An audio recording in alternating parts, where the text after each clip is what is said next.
আজ আমি তৈরি করে দেখাবো মাত্র এক বাটি চিড়ে দিয়ে পরিবারের সকলের জন্য একটি নাস্তার রেসিপি।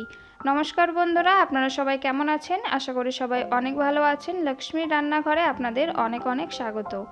এইভাবে এই চিড়ে দিয়ে নাস্তাটা তৈরি করলে পরিবারের সকলেই কিন্তু খেতে খুবই পছন্দ করবে, আর এটা বানাতে কিন্তু বেশি উপকরণের একদমই দরকার হয় না।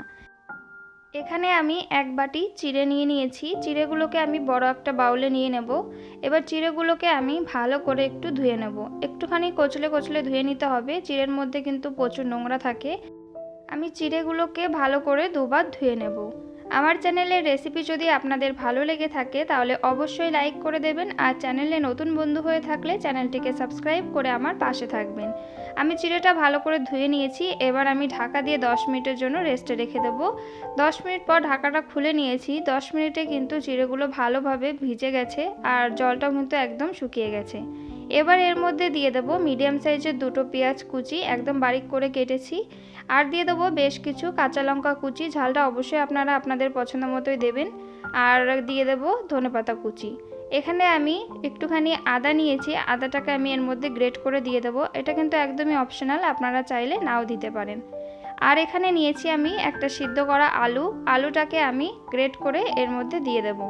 আলুটা আমি গ্রেট করে দিচ্ছি, আপনারা চাইলে কিন্তু হাত দিয়েও ভালোভাবে ম্যাশ করে দিয়ে দিতে পারেন।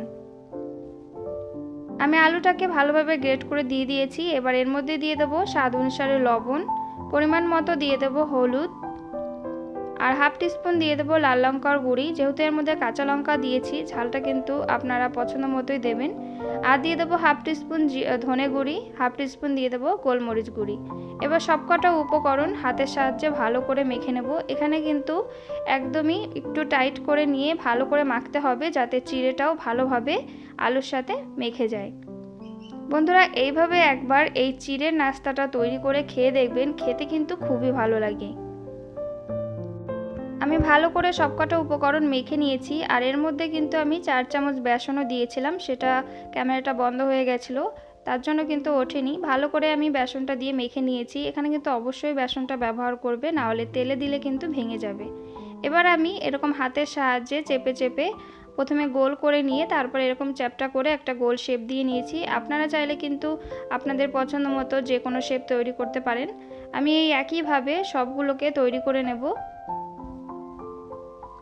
আমি সবগুলো নাস্তাকে একইভাবে তৈরি করে নিয়েছি। এবার আগে থেকে তেল গরম করতে দিয়ে দিয়েছি। তেলটা গরম হয়ে গেলে এই যে নাস্তাগুলো বানিয়ে রেখেছি সেগুলো দিয়ে দেব।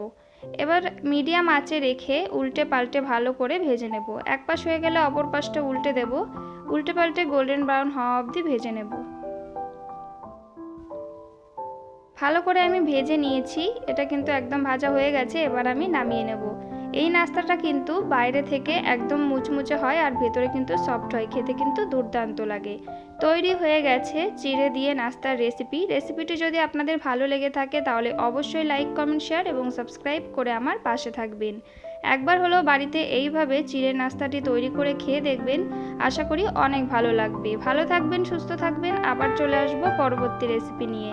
ততক্ষণে সাবধানে থাকবেন।